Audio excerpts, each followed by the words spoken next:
it's safe to say that there's going to be a lot of folks around that sort of 127, 128 mark.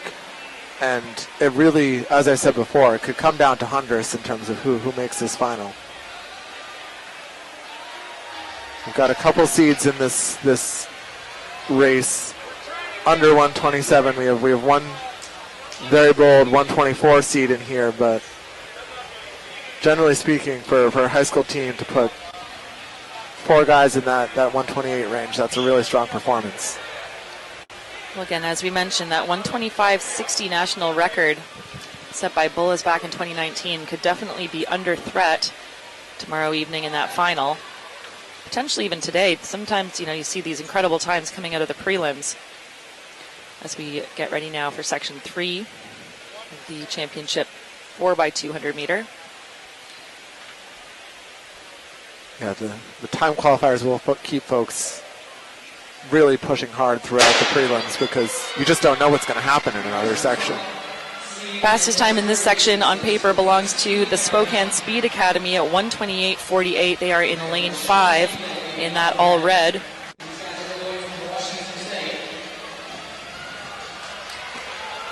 And as they come around to the first exchange, it does look like the Speed Academy will hand off with a slight lead, but it looks like on the inside there, the Flying Angel Track Club will be the first to the break. Flying Angels of Ontario, Canada. Got to give them a shout out. One of the preeminent sprint development programs. And a fall there, unfortunately. Oh, and he went down hard. That was very unfortunate. Back up on his feet.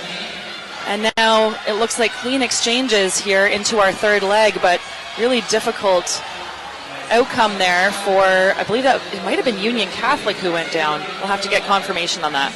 Yep, but it is the Flying Angels out front who have the gap and have nothing but clear track in front of them going into the final exchange. As they come around, that is Spokane Speed Academy in second, followed closely by Lexington Elite, but up front it is the Flying Angels taking it to the finish line with a really strong 129.44 winning performance that puts them third in the qualifying so far, but we'll have to see how those times hold up over the rest of these heats.